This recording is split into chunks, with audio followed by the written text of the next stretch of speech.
मौत, शरीर नश्वर है, जल जलाकर राख हो जाएगा, लेकिन जीवात्मा अजर अमर अविनाशी है। Soul is never born and never die. Gita ji में भी लिखा है कि नैनम छिदन्ति शस्त्राणि नैनम दहति पावक न चैनम क्लेदन्त्यापो न शोषति मारुतः। आत्मा को हवा सुखा नहीं सकती, पानी गला नहीं सकता, अस्त्र शस्त्र काट नहीं सकते और अग्नि जला नहीं सकते। ऐसे जीवात्मा को वैतरणी नाम की नदी पार करनी पड़ती है। गरुड़ पुराण का पाठ होता है, अपने यहाँ पर किसी की मौत हो जाए तो आप लोग जानते होंगे ना, अपने यहाँ पे इस डूंगरपुर क्षेत्र में भी होता है कि नहीं होता है? होता तो है, लेकिन करते क्या है, पंडित जी को तख्ता दे दिया बैठने के लिए, सामने गरुड़ पुराण रख दी और पंडित जी गरुड़ पुराण का पाठ कर रहे हैं, बाकी सब अपने अपने काम में व्यस्त हैं। कोई तो अखबार देख रहा है, कोई फेसबुक पर व्यस्त है, कोई व्हाट्सएप चला रहा है, कोई खाना बना रहा है, कोई क्या कर रहा है, कोई क्या कर रहा है, और दो बुढ़ी दादियों को सामने बिठा देते हैं जिनके कानों से कुछ सुनाई नहीं देता। ले दादी तू सुन, जैसे कि अपने को तो जाना ही नहीं। तो गरुड़ पुराण में स्पष्ट लिखा है कि इंसान को वैतरणी नाम की नदी पार करनी पड़ती है, और नदी भी कोई छोटी मोटी नहीं, 400 योजन 1600 कोस चौड़ी लंबी नदी, और पार करने के लिए भी कोई जहाज, बोट, नाव, स्टीमर आने वाली नहीं। वहां तो आएगी गैया की पूंछ, पकड़कर पार हो गए तो स्वर्ग और डूब गए तो नरक। पर पूंछ किसके लिए आएगी?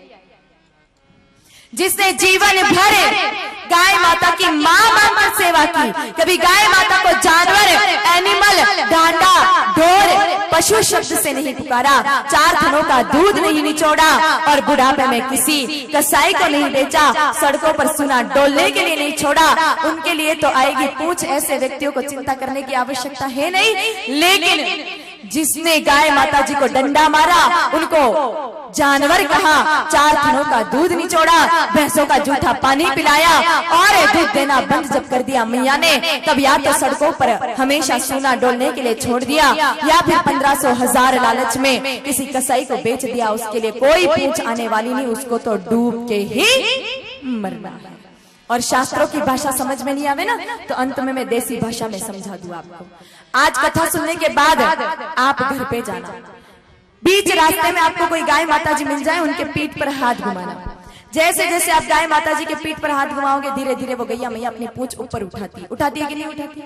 संकेत क्या कि बेटा आज तू मेरी सेवा कराए, बुढ़ापे में तेरे बच्चे तेरी सेवा करेंगे, और जब वैतरणी पार करनी पड़ेगी तब मेरी पूंछ आएगी, तू पकड़ के पार हो जाएगा। आप किसी बकरी के पीठ पर हाथ घुमा कर देख ले, बकरी के पीठ पर हाथ घुमाते ही बकरी अपनी पूंछ दोनों टांगों के बीच में घुसा लेगी, कहेगी वीरा मेरी तो हाथ में ही नहीं आएगी, पकड़कर पार करने की तो बात ही बहुत दूर की। आप किसी कुत्ते के पीठ पर हाथ घुमा कर देखना, आजकल फैशन चल पड़ी है ना कुत्ते पालने की। पहले तो घर के अंदर गाय माता और घर के आंगन में कुत्ता होता था, लेकिन आज ट्रेड पूरा बदल गया है। घर के आंगन का कुत्ता आ गया बेडरूम में, और घर के अंदर की गाय माता बाहर सड़कों पर सोनी डोल रही है। बहुत सारे लोगों को मैं देखती हूँ, सुबह उठते हैं, ड्रेसअप पे उनका फिक्स होता है, हाफ पैंट पहनते हैं, ऊपर टी शर्ट पहनते हैं और कुत्ते को घुमाने ले जाते हैं।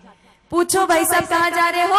भाई साहब कहते हैं कि कुत्ते को फ्रेश करवाने ले जा रहे हैं। अरे दादा वो तो कुत्ता है, गंदगी देखकर यूं ही फ्रेश हो जाएगा। उस व्यक्ति को कभी पूछो अपने बुढ़े दादा दादी को हाथ पकड़ कर कभी लेटरिन तक लेके गए क्या?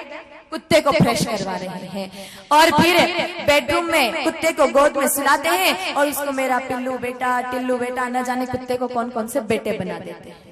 हालांकि कुत्ते की सेवा करोगे तो कुत्ता भी आशीर्वाद तो देगा, ऐसी कोई बात नहीं है। स्वामी रामसुखदास जी एक बहुत सुंदर बात कहते हैं कि अगर आप गैया की सेवा करोगे तो गाय माता आशीर्वाद देगी कि वैतरणी पार हो जाओ। अगर आप माँ बाप की सेवा करोगे तो माँ बाप आशीर्वाद देंगे, दूधा नाव पूता फलो, खूब प्रगति करो, खूब उन्नति करो। और कुत्ते की सेवा करोगे, कुत्ता भी आशीर्वाद देगा, क्या कहेगा कि बेटा इस जन्म में मैं कुत्ता हूँ, तू इंसान बनकर मेरी सेवा कर रहा है, जा अगले जन्म में तू कुत्ता बनना, मैं इंसान बनकर भी मैं तेरी खूब सेवा करूंगा।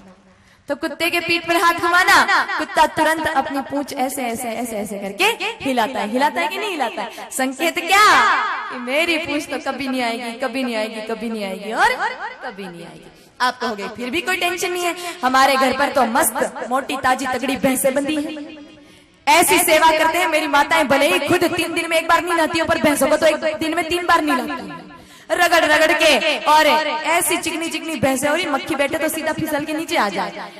खूब बड़े बड़े तगारे में बाटा भर के देती है। हमारे लिए तो भैंस की पूंछ आ जाएगी, गाय माता जी की पूंछ और भैंस की पूंछ की तो बनावट भी एक जैसी होती है, क्यों माता? तो आज ही जाकर भैंस के पीठ पर हाथ घुमाकर देखना, भैंस ऐसी खींच के पूंछ मारेगी, पूरा गाल लाल कर देगी कि कुछ भी कर दे ऐसे यमराज की मार खाएगा, बाकी मेरी पूंछड़ी आने वाली नहीं है। और आ भी गई तो आप और हम तो जानते हैं कि भैंस तो पानी देखते ही बैठ जाती है, डुबोएगी लेकिन पार नहीं लगाएगी। एकेव सूत्रम केवलम धेनु शरणम गच्छामि। वेद बिना इंसान की मति नहीं, और गाय माता की सेवा के बिना इंसान की किसी सूरत में सदगति नहीं हो सकती। इसलिए आज से ही सेवा प्रारंभ कर देना, जैसी बन पड़े वैसी सेवा प्रारंभ कर देना। घर पर हो तो प्रेम से उनको सेवा करना, घर पर ना हो तो गाय माता को प्रेम से रोटी जिमा कर उनकी सेवा करना। वैसे आप में से कौन कौन माताएं और भाई गाय माता को रोटी जिमाती है? जरा हाथ खड़ा करो, पूरा हाथ एकदम स्ट्रेट खड़ा करो जो गाय माता जी को रोटी देते। अरे वाह, नीचे कर लो। सबके सब धर्मात्मा है, सबने हाथ खड़े किए। लेकिन एक बात बताऊं मैं, बता दूं, जितने भी हाथ खड़े हुए ना सबके सब फर्जी, एक भी हाथ सच्चा नहीं है, सबके सब झूठे हो। कैसे हो मैं बताता हूं। आप लोग क्या करते हो? गाय माता जी के लिए रोटी जिमाते नहीं हो, उनको खिलाते हो। जब भी हम भोजन बनाने बैठते हैं तो पहली एक रोटी गाय माता जी के नाम से अलग अलग देते हैं, और फिर शेष भोजन बनाया, पति देव को जिमाया, बच्चों को खिला पिला कर विद्यालय भेजा, खुद ने खाया। उसके बाद कोई गाय माता आई, याद आया तो रोटी दी, नहीं तो सीताराम सुबह की रोटी शाम। और कई घरों में 3-3 दिन के रूखे सूखे पापड़ जैसे करकटे भी वो गाय माता जी के सामने हम लेके जाते और फिर अपने आप को धर्मात्मा समझते हैं। और कुछ कुछ दुष्ट माताएं, या फिर पता नहीं इससे भी अधम शब्द उन माताओं के लिए क्या बना होगा, जो अपने घर का जूठन तक भी गाय माता जी को जिमा देती है। माताओं, कम से कम आप धर्मात्मा नहीं बन सको कोई बात नहीं, पाप के हिस्सेदार तो मत बनो। गाय माता जी को घर का जूठन खिला रहे हो, शर्म नहीं आ रही है? नरक में भी जगह नहीं मिलेगी, सड़ सड़ के मरोगे। गाय माता जी को घर का जूठन तो छोड़ो, सुबह की रोटी शाम को, लेकिन और शाम की रोटियां सुबह भी नहीं जिमानी चाहिए। दूसरी गड़बड़ क्या करती है मेरी माताएं? कौन